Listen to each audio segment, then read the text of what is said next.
taking names and kicking butts.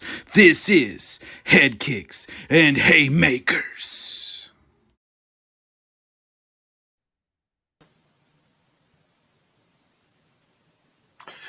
Good morning, fight fans. I am that dude, Bodkins. Welcome to another episode of Headkicks and Haymakers. Wow!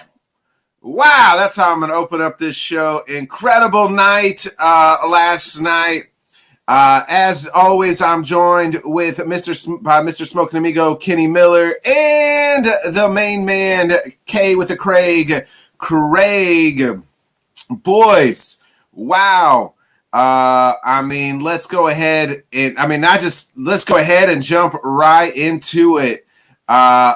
Leon Rocky Edwards shocks the world last night.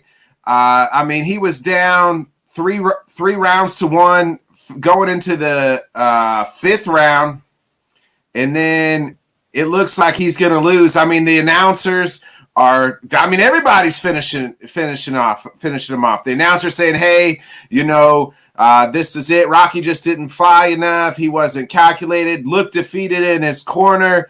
I'm thinking, hey, what's next for Usman? What's next for Rocky? And all of a sudden, Leon lands a kick out of absolutely in nowhere and lights out on the Nightmare. Usman didn't even know what happened, where he was, and now we have new UFC welterweight champion Leon Rocky Edwards, as predicted by yours truly, baby. Kenny, I thought this fight was over. How shocked were you last night? Same. I kind of said yesterday that I thought it would go a lot like the first one, where Leon would look really good with the takedown defense in the first round, and then Usman would kind of turn it on. It's basically exactly what we saw. Leon looked really good in the first round, got that first round. Usman turned it on in the second. His wrestling kind of took over. He started landing some big body shots, and Leon wasn't able to counter as well. Like we kind of talked about in the pre-show, boys, everybody in the world, including Leon's corner, knew what he had to do in that fifth round if he was ever going to touch that belt. And boys, did he ever do it. Craig, going into that fight, we kind of talked about it pre-show, and we even have a comment here from Landez kind of saying, star of the night, Edwards' corner quit, effing or feeling sorry for yourself before round 5. His corner was telling him, this is it, Rocky. This is it. Wow. What's your take here on Leon Edwards?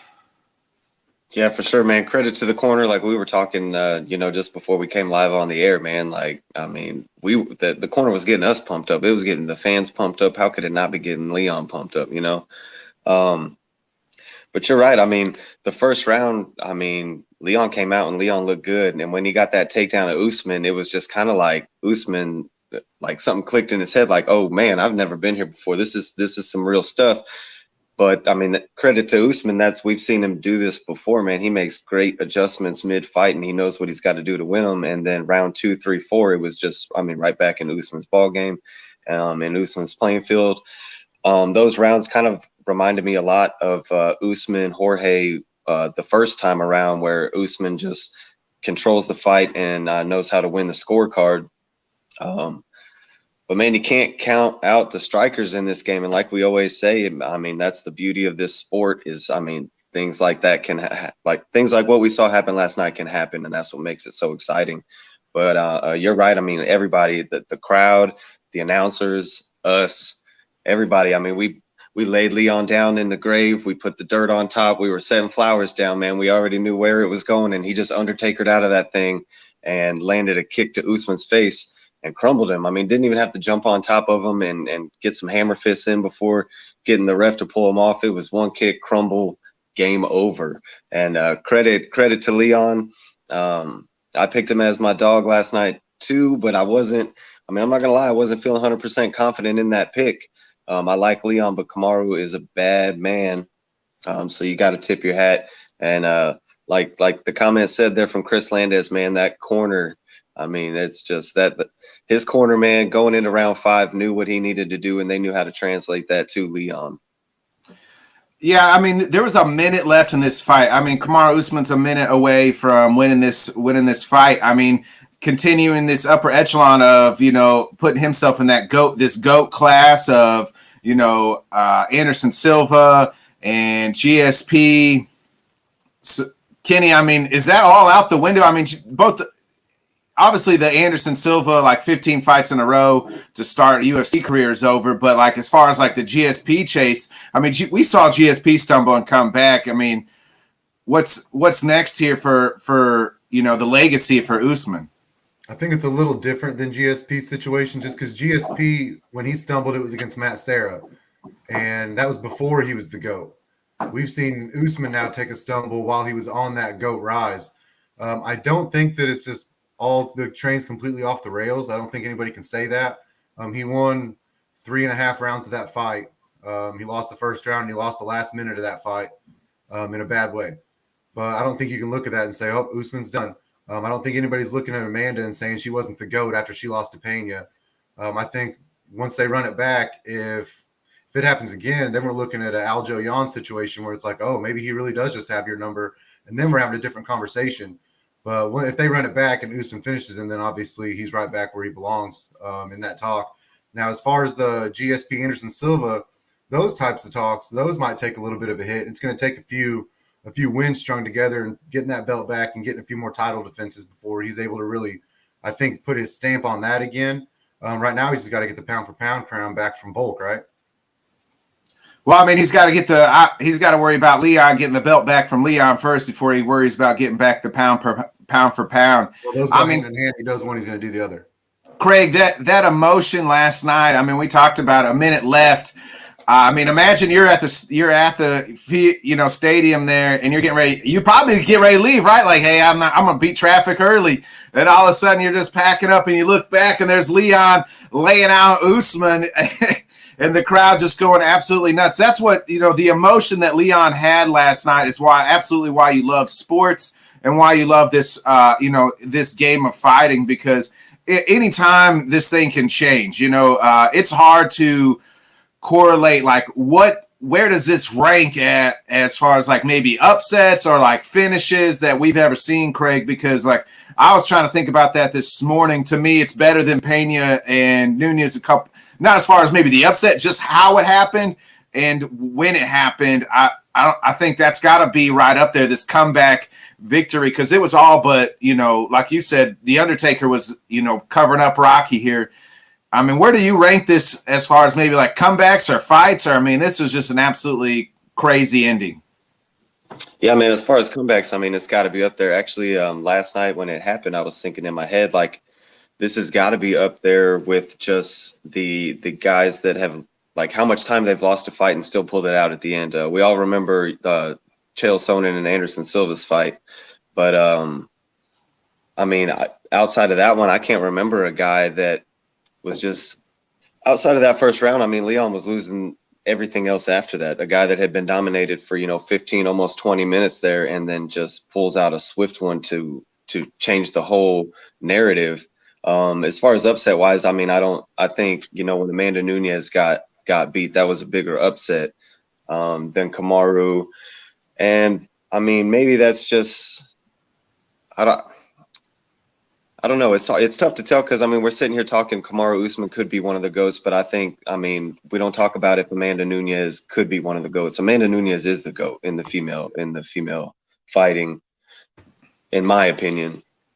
But this, I mean, as far as upsets, it's got to be ranked up there, man. Kamaru Usman was a heavy favorite. Kamaru Usman was on this huge run in the UFC, hadn't lost a fight, multiple title defenses, and was looking better and better. And so for Leon just to be able to pull it out the way that he did, I mean, it's huge. It's definitely, this is probably going to be like a UFC Hall of Fame fight. Just the way that it ended, it's going to be one that people aren't ever going to forget. Yeah, no, I agree with that. I think when you talk about comebacks, you got to think about it different ways. There's comebacks like Chuck Congo come back against Pat Barry, or Matt Schnell against, or a couple weeks ago against Samari Junio, like where a dude's almost knocked out, comes back and gets the finish. There's comebacks like that. But as far as comebacks where somebody lost 3.5 rounds of a title fight and had to come back literally in the last 56 seconds to get a win, boys, we're going to have to do a lot of digging and put a list together to be able to find something that's going to top that. Yeah, equivalent to maybe the bottom of the ninth. Your team's down 2 runs. You're down. Bases are loaded. You're down 3 runs, and it's you're down 0-2 on a count, and then you just somehow he pitches, you get one, and you hit a grand slam to win it all. But it has to be like Game 7 of the World Series. I mean, that's what that equivalent to was last night. And how about Rocky just last night? Just what are they going to say about me now? I mean, what are they going to say about me now? I told them head kick to the death. I mean, I got goosebumps, boys. I got goosebumps just thinking about the emotion last night from Rocky. This is a guy who's had this long road. Remember that I've almost forgot that. Remember they kicked him out of the rankings at one time because they couldn't get him a matchup with Humsat. I mean, it was just one thing after the next. It wasn't. He's still always Rocky 2 fights away from fighting for the title, and it all accumulated last night. Obviously, I'm going to go on a limb and say we'll probably all agree that they're going to run this back. They have to, right, Craig? I mean, I think that's definitely got to be one of the heavy options on the table. But I also feel like if Chimaev beats Nate, Dana's already kind of said that Chimaev beats Nate, he's got a title shot. So, we'll kind of see, like we were talking about yesterday in the pre-show, Usman has been, looking ahead to fry some other fish. So is he going to put, running it back with Leon and getting that belt top priority? I think he probably should. But he might have other opportunities out there to do some of these other fights that he's been talking about. If Chimaev beats Nate, I wouldn't be fully surprised to see that Chimaev gets a crack at the belt next. Kenny, I think Rocky ruined all UFC plans last night with this with that head kick. What's your take going forward here? No, I agree. I think that it's probably better for the UFC given the way this played out. For Chimaev to beat Nate, for Chimaev and Edwards to fight for the belt, for Chimaev to win, and then for Usman to go fight Chimaev and try to get that belt. I think as far as the money making and the storylines, that's the way this probably goes best for the UFC. But as a fan and as someone who loves Kamaru Usman, I don't know how you look at that with a guy who's winning literally into the final minute of a championship fight and say that he doesn't have a chance or shouldn't have a chance to run it back immediately. No, go ahead. So I think they're going to run it back just because we saw they do it right back with Nunez and Pena when they have these champions who have. Usman ran through the whole division. Was coming back around here and got caught. I think they'll run it back. They're not going to be able to run it back this year. We know that pretty much unless it's December, I don't think they're going to get them on that card. January, we talked yesterday, that's in Brazil. Maybe February at the earliest you run this back, and maybe Dana kind of said last night that they want to do it in London at Wembley. Why not give Rocky the homecoming and let Usman go into territory and try to reprove himself again? I bet this time he doesn't overlook the boy Rocky. Yeah, we've always seen, guys, with the status that Usman is at right now, whenever they take that first loss, they usually get the opportunity to get first crack back at it. You know what I mean? So I wouldn't be surprised at all to see it play out that way. You can't. There's no argument to say that Usman doesn't deserve it. You know what I mean? So I'm Kenny. Would you see? Are you picking Usman? Let's just say this go ahead and gets mixed. Usman, the favorite coming back, if they do run this right back? If they run it right back, I would say probably. I don't think it'll be minus 400 like it was going into last night. I think it'll be the minus 150 plus 120 type odds for Leon. So I definitely think that Usman would be the favorite just because he won the whole fight. He got caught. I think when that happens, you look at it and the favorite's usually the better fighter, and I think Usman's the better fighter. I'd say he's definitely the favorite. But I don't know I don't know if the analysts that pick the fights are going to pick them the same. I can tell you personally now, I have to do a little digging, but I would say I'd probably still pick Usman, but I wouldn't feel near as good about it as I did going into yesterday. Yeah, Rocky looked really good the first round, and then it just seemed like after that, Usman just, steamrolled him. And, he was able to take Usman down in the first, but after that, it just seemed like whether it was the elevation, all night it seemed like that was bothering a lot of fighters. Usman, I thought Usman was the only one that didn't look fatigued after, the first round and a half of any fight. Well, they weren't. So Usman and Leon, they talked about it last night on the broadcast. Leon had been there for 2 weeks. Usman had been there for 2 weeks. Leon had been sleeping in an elevation tent every single night. Elevation was not going to touch those two. You know what I mean? So Usman, I think no, go ahead. Oh, go ahead. No, you're good.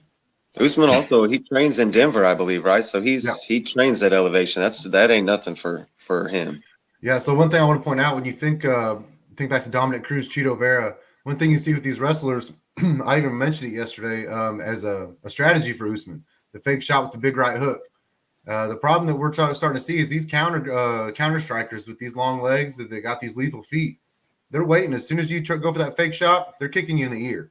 And you're starting to see that work. It worked against Cruz last week, worked against Usman this week. Almost like with the calf kicks, once Cheeto got Sean, and then they started bringing him in, and then Dustin broke Connor's leg. You're starting to see that left high kick to that fake shot. These wrestlers are going to have to start really thinking about that and having a strategy against that, I think. Yeah, the shot was so deadly. Usman just kind of leaned right into it. Leon set him up nicely with a nice little feint. Usman leans, and then just, lights out. What goes around comes around, folks. That's what's great about this game. We just talked about it. Me and Craig were talking about it on the pre-show. I said it's funny because Jorge Masvidal put Ben Askren on an absolute highlight reel, and then Usman puts Masvidal on a highlight reel, and then last night Rocky puts Usman on a highlight reel, and eventually, guess what? Rocky's gonna get got too, man.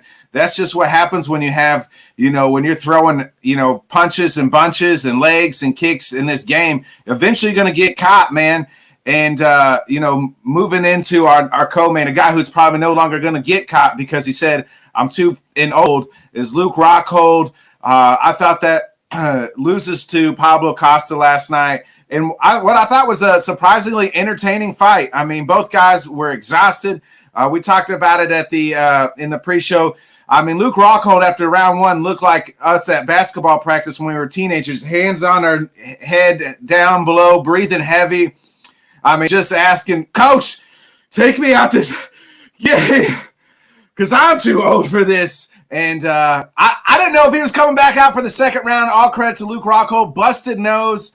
Ends up actually Big Brother and Pablo at the end, holding him down, just rubbing his bloody nose all over Costa. But in the end, Pablo wins here. Nice victory for Pablo. I thought he kind of turned a little bit babyface there, getting the crowd back into him. Maybe that's what Pablo needed, was the energy from the crowd that we hasn't had in 3 years during his fights. Craig, what do you think? What's next for Paulo Costa, and what's your takes here on last night's co-main? Yeah, man. I kind of said it when we were talking before we went live today on our pre-show. To me, this fight kind of made the card for me. It gave me way more than I was expecting going into it. And kind of like you said, man, after the first round, I'd have bet every dollar that I have that Luke Rockhold is not making it to a decision in this fight. And the fact that he did, I said it last night in our group message, man. Respect to Rockhold. He impressed me last night. Yesterday in the pre-show, all I kept talking about was the chin. This guy's old, and he's shown us that, the chin can't hang no more. Well, Rockhold was taking some shots yesterday, and he was eating them. He ate shots. He was gassed, but every now and again he would throw some wild haymaker that would connect a little bit, and he gained Costa's respect. So Costa couldn't just go in for the kill and kill him in round 2 and 3. He still had to, fight a fight. And like the broadcasters kept saying, DC kept on saying, man, skill for skill, Rockhold's theirs. Rockhold's skills are just as good as anybody's. Man, respect to what Rockhold said at the end. I'm just too damn old. I'm done with it, boys. I'm just too damn old. And you know what, Luke? It showed yesterday you are too damn old, because I can't remember the last time I saw a fighter, gassed, hands on the knees, bent over. And he was doing it, in the middle of the rounds. And I can't remember the last time I saw a guy like that. And respect to Luke for getting in there and realizing, man, like that's it. As far as Costa, man, like you said, good win for him. But kind of like I alluded to yesterday, I felt like this was kind of the cookie to get Costa back. Like he was supposed to win this fight. He needed to win this fight. Now he's got some contract talks here with Dana. And, I imagine that they'll get something worked out. And Costa's, you got to give him somebody up there, in the, 2 to 8 range, I think. No, I agree. Problem is, most people in that range have a fight. And so that part's going to be a little difficult is working him out as far as who he is going to fight. But that's the range he's in. I think he was sitting at number 6. He looked like the old Paulo Costa that fought Yoel Romero, which we kind of said on the pre-show yesterday. If he's going to get that contract and stay in this game, he's going to have to look like the old Paulo Costa. And he did. Find him somebody in that top 5 for sure. But, man, credit to Luke Rockhold. We get caught in that nostalgia trap every week. Thank God Dana gives them to us, because we get moments like last night. Definitely too old. I think the biggest thing you see, and Craig brought it up, where Paulo couldn't really go for the finish in rounds 2 and 3.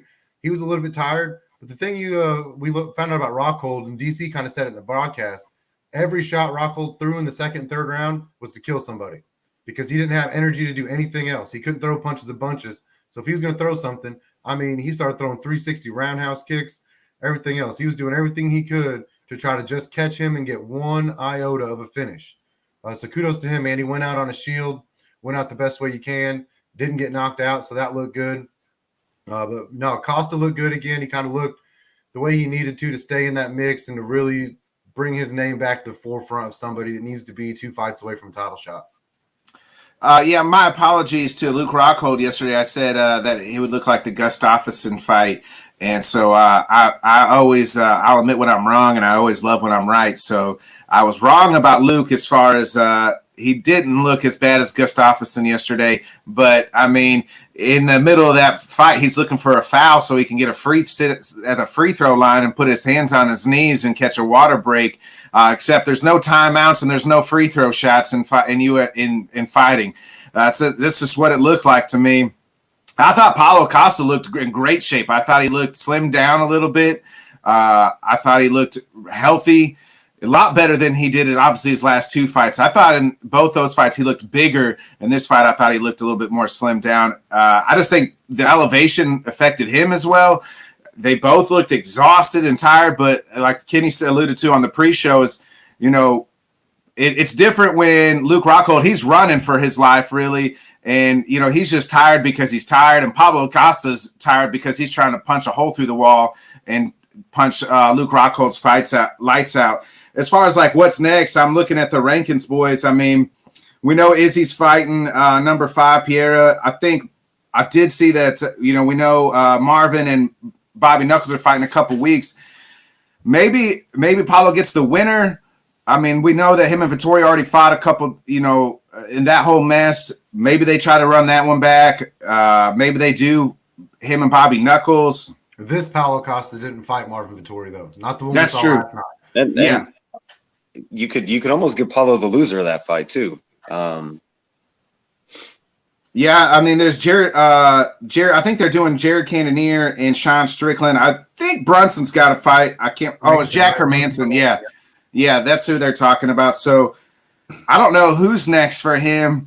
That's what I'm saying, man. He definitely needs a top 5 guy, but shit, it's hard to find one right now that doesn't have a fight. He's kind of got to sit on the sidelines for a minute and let this thing kind of shake out. Yeah, and that'll help that he's getting his contract negotiations too. I don't know if he's going to fight down. Maybe he gets Darren Till in his return fight. We haven't seen Till in a long time. That's somebody that I wouldn't mind finding 2 stand-up guys. I'd like that fight. That's good better for Costa if he can get that. That's another name that he can put on that belt. And I think based on what he showed last night, he's going to win that fight. Yeah, hopefully this is the crowd and what that energy. We talked about this a couple weeks ago about crowds and in the Apex and things like that. I think it showed last night that energy that Pablo needed for his feeding off the fans, and he even alluded to it, Craig, that these fans helped him get push through, and he hasn't had that into his last 2 fights before that. Yeah, for sure, man. That crowd last night, I mean, felt like we might have been in Brazil the way that they were back in Aldo and Costa, you know what I mean? And I feel like that was big for him. It was kind of neat to see though, like it wasn't just us that Rockhold won over, because he was catching boos when he was walking out, when they were doing the announcing and stuff. By the end of that fight, man, that whole crowd was cheering him on too whenever he was talking, saying he was too old for it and giving his speech there at the end. But yeah, so kind of like you were alluding to, everybody up there in the top has got fights. That Vettori and Whitaker fight is coming up, so the timeline is kind of there. But I still think Costa coming off of 2 losses and then beating a guy, an old guy like Luke Rockhold that ain't been in there, I think maybe you give him the loser of that fight. The winner of that fight's going to want more than Paulo Costa, I believe, and deservingly so. So we'll kind of see what happens. But yeah, man, I think that was everything Paulo Costa needed last night. So that was a big win for him.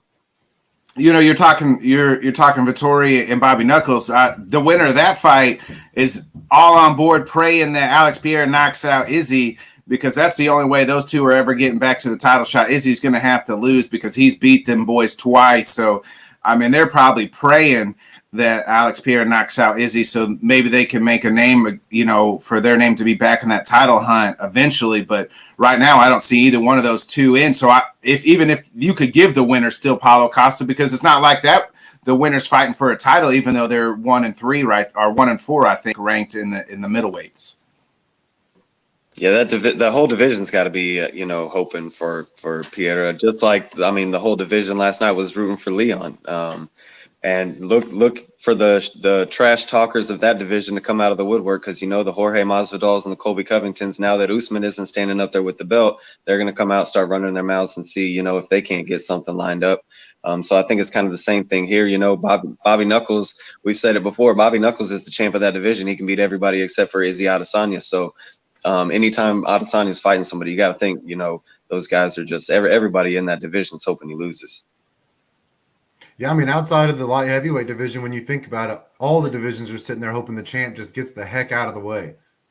Francis ran through the whole top 5. They're looking at that saying, yeah, go fight Tyson Fury. Give us a year without you. People are looking at Volk saying, yes, please go fight Charles. Give us 8 months, 9 months without having to hear your name, so that we can kind of make our own money down here. So I think when they look at that, yeah, you got to be thinking, if Pereira wins, hopefully in a fashion that can maybe keep Izzy out of that picture for a minute. If it's an early finish, and by early, I mean like within the first 3 rounds, it's going to be harder for Izzy to turn around. Like Usman can turn around right now and say, I had that fight won, I want my rematch. Izzy may not be able to say that, kind of the same way Stipe couldn't say that right away to get his rematch. So I definitely think that those guys below him that have already lost to Izzy once or twice are definitely looking at that saying, please, Alex Pereira, just do your job. All right, boys. The third fight on the card here. I mean, the legend that Jose Aldo just didn't look like he couldn't muster up enough offense. Merab was just all over him.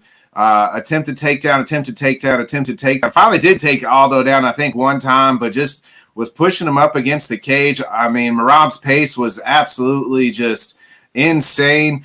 He wasn't going to stand back and let Aldo pick him apart. That was for sure. Big win for Merab. He kind of said, hey, I'm not ever going to fight my boy Aljo. I mean, I thought in his post fight, like you could see his true friendship of in the respect that he has of Aljo is there. Like, this man helped me. I wouldn't be who I am here today. There's no way ever am I going to fight him. Don't even ask me. What's next for Merab? And more importantly, Kenny, what's next for the legend that is Jose Aldo? Hey, man, kudos to all the fighters last night, letting fans know there's real emotion in this game. Leon cried, Luke cried, Merab sitting there talking about how he'll never fight his best friend. There's real emotions in this stuff. It's not just going out and throwing hands and feet at people. So kudos to them for that.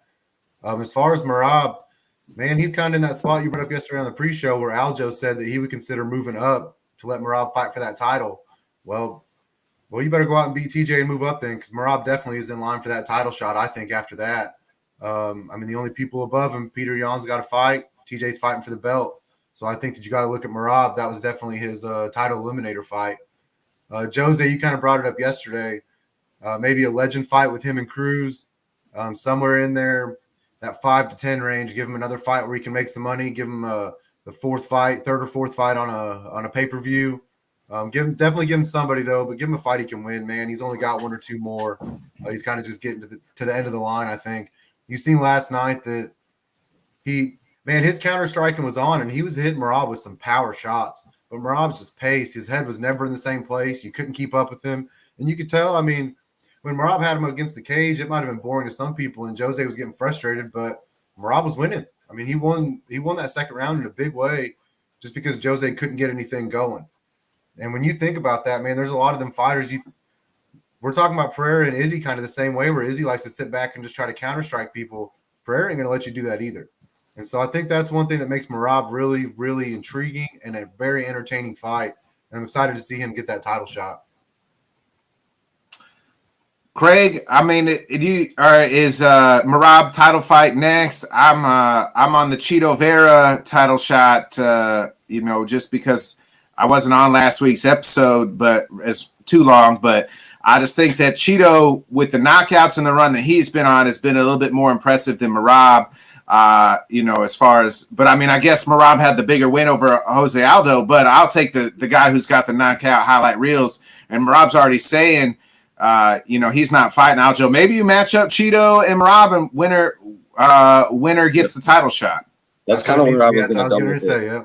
So after Cheeto's fight, Cheeto didn't say give me a title shot. Cheeto said let me avenge my loss to Aldo. Aldo lost his fight to Merab, so I think that that's almost a perfect match to make right now, especially with the way things are looking there at the top. Cheeto Merab, number one contender match. Winner gets a title shot, and then who knows how these storylines might play out, man. Maybe Aljo loses the belt to TJ, maybe Peter Yan destroys O'Malley. Maybe he's up in that conversation, and maybe Merab gets to come in and avenge his boy Aljo if Aljo loses the belt somewhere along the way. But I think there's some names up there that are deserving, and right now Merab and Cheeto are two of the names at the very top. So putting those two against each other in a number one title contender match to me makes a ton of sense. Yeah, and don't forget.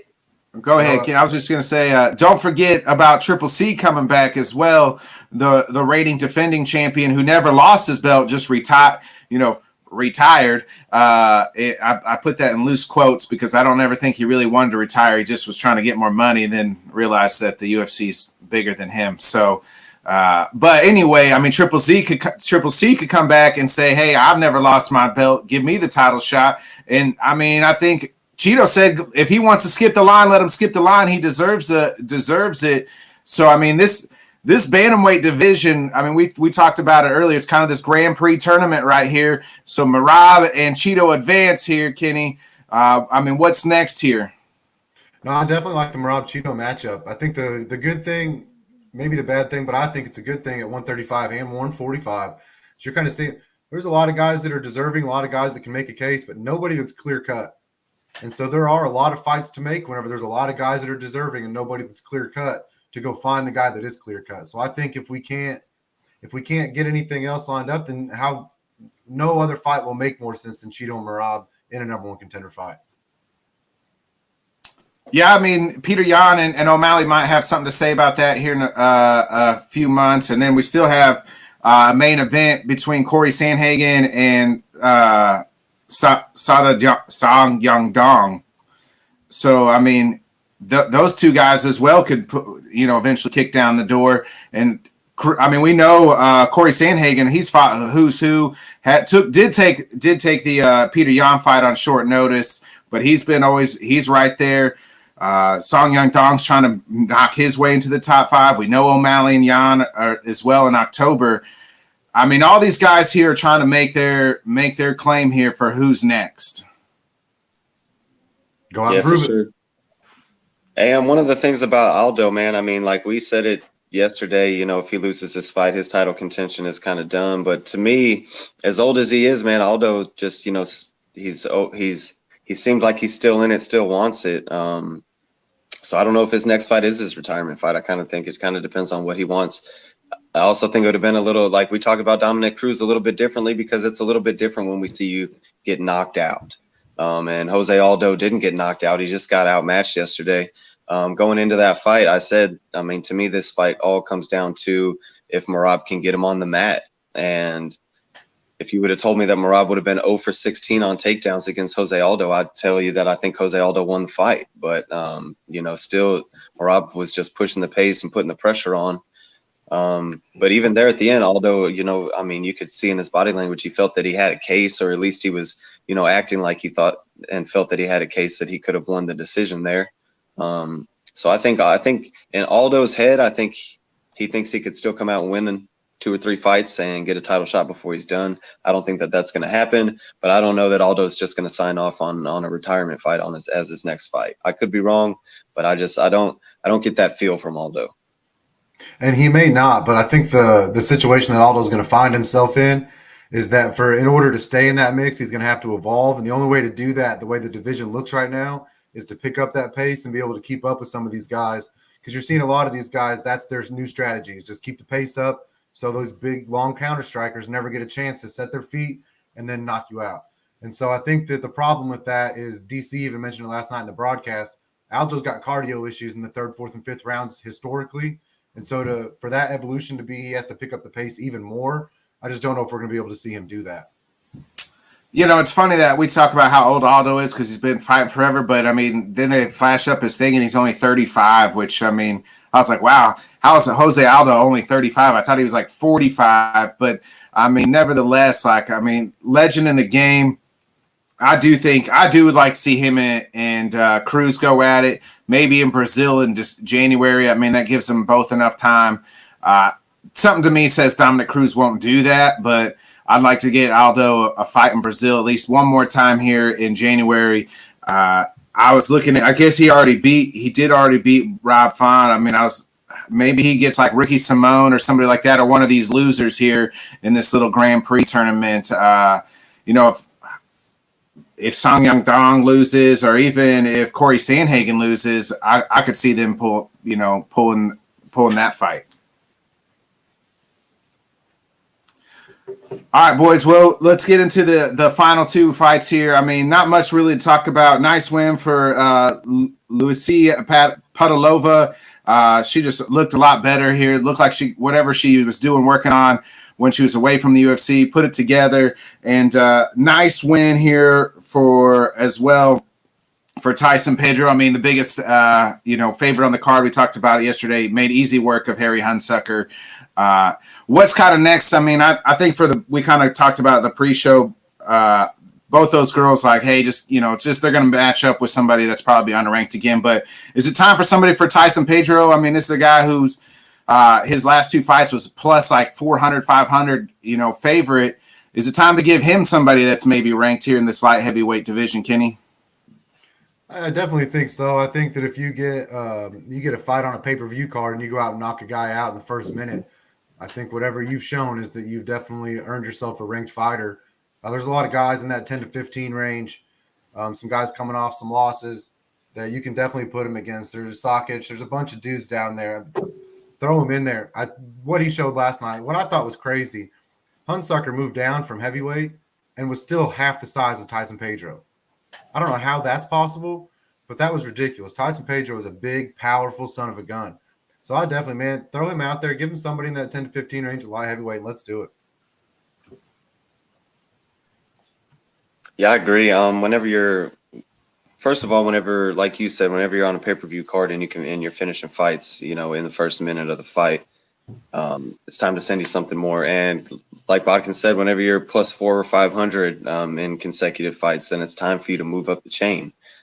So both of those things, tell you just about everything that you need to know, that it's time to, up the level of competition for him.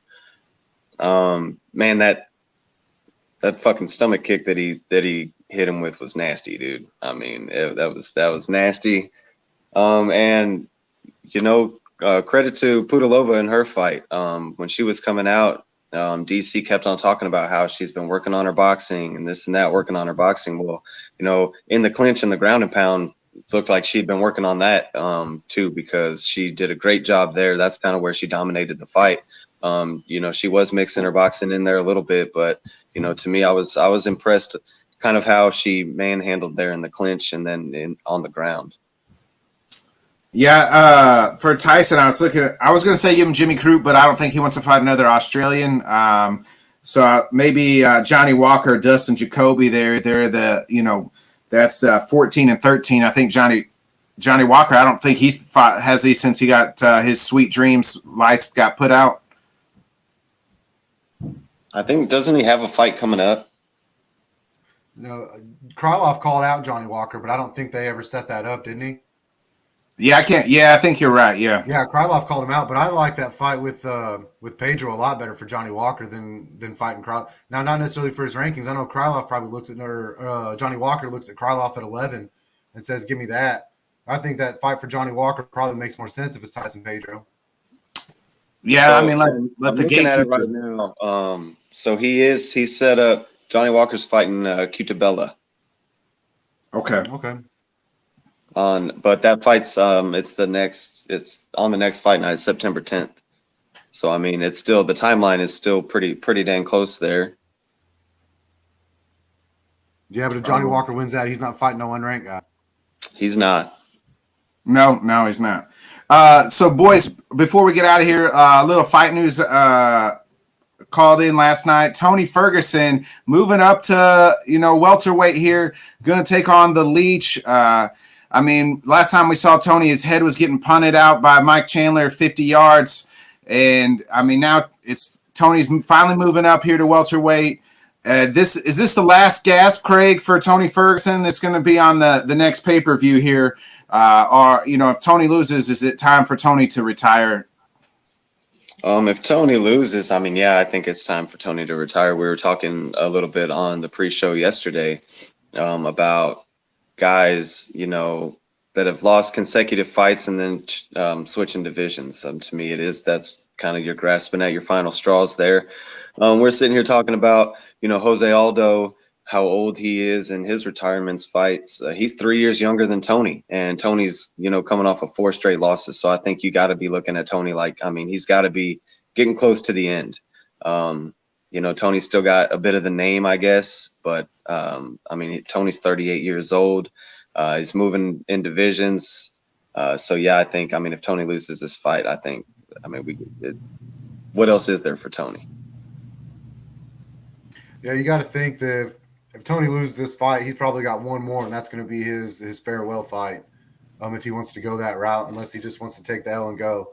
I think when you look at it, man, if you're Tony, your last fight was Michael Chandler, and this fight's the Leech. Let's just say the Leech. You moved up a weight class, and you're fighting somebody that's barely ranked. You can't look at that and say, "Oh man, if I lose this fight, I probably got another one."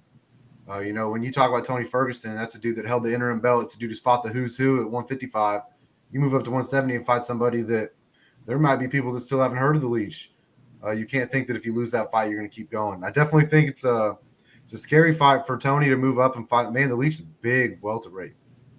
When he gets out there and fights, he's a long rangey dude. He's a big, solid kid. I don't know if Tony really wants that fight, but if you're going to move up, you got to have a ranked guy, and the Leech is right there. So go out and prove yourself if you want to stick around, Tony, man. But I worry about him. Yeah, I think if Tony loses, it's over. How about, in the last few months here, we've seen some legends in this game retire. We talked to Luke Rockhold. We didn't mention yesterday. I meant to mention Rory McDonald retiring last Saturday. Just absolute legends. It's that turning of the card, man. There's something, one thing that's undefeated is Father Time. And we're seeing some of these legends finally figure it out. We kind of, Craig alluded to, at least, Luke Rockhold went out on a shield and didn't get knocked out, unlike Rory McDonald, who did get knocked out in his final fight. And in the PFL, no less, and no disrespect to the PFL, it's just not on the same level as the UFC, we know. But Tony's learning real quick now that Father Time's coming for him as well, and it might be in the name of the Leech. Yeah, I think the problem with Tony, man, not necessarily a problem. The problem with guys that have those such unique styles that take a lot out of you. As you get older, man, that cardio is hard to keep up for 3, 4, 5 rounds. You kind of saw it in the Gaethje fight. Now he was taking a beat in that fight too, but he wasn't able to keep up that crazy half capoeira style that he fights. It was wearing him down a little bit. And you've just seen it kind of more and more. Chandler really didn't get much of a chance to see it. You got a unique style. Cruz is kind of the same way. A lot of footwork, a lot of movement, man. These young kids catch up to that. Yeah, man, you think about Tony, man, you know, him and Khabib were set to fight for the title, and that fight doesn't work out, and it's just been, I mean, a straight downhill pour for Tony ever since. And I mean, maybe Tony is to the point in his career where he's ready to go out, but maybe he wants to go out on his shield, man. And these last couple fights just ain't the ones you want to go out on. I mean, you don't want to go out with people. I mean, remembering the end of that, you know, fight with Michael Chandler. I mean, that image doesn't go away if you've tuned into the show here. That's not how you want to go out, you know. So maybe Tony, I mean, Tony's the old guy, man. Maybe Tony's just trying to find a fight that he can go out the right way. All right, boys, it's time. The leech is it. All right, boys, it's time to get down to business. It is time to reveal who our pick'em winner was, and it's none other than your boy Bodkins, baby. That's right. What are they gonna say about me now? What are they gonna say about me now? I told y'all eventually the belt was coming home to the rightful king, the rightful champ, baby. That's right. Nobody beat me in the ESPN pick'em. You two chumps couldn't beat me here. I told you I was perfect last night. Finally, it finally culminates. And just like Rocky, baby, it finally culminates for your boy Bodkins. What are they going to say about me now? What are they going to say about me now? How about that, folks? Hey, congratulations, man. Your first taste of gold. I'm not going to hate on you too much, but that broken clock on the wall still looks bright twice a day, you know? So enjoy the belt for the month, man, but I'll be coming back for it. Yeah, the blind squirrel eats today, boys. The blind squirrel eats today. Hey, well, these 4 glasses right here, we're going to be eating real good. I got a new prescription, jokers. All right, you guys, it has been an incredible episode here. I'll be back on tonight with my special guest, Dave Harris of Let's Talk Sports. Tune in tonight, 6 o'clock Central Time Zone. That's 6 p.m. We'll be back tonight. I'll also be on Bodkins and Buffoon and Bodkins tomorrow night as well. Us 3 will be back here next week on Sunday, 7 a.m. Central Time Zone. There is no fight Saturday night, so we're going to be talking all fight news still. Lots of other things, storylines. I'm sure Dana will say something crazy and get some fights, put on paper, hopefully for us to talk about. Other news we'll be talking about in the fight game as well. We'll be back next Sunday right here on Headkicks and Haymakers. Kenny, hit the outro, baby.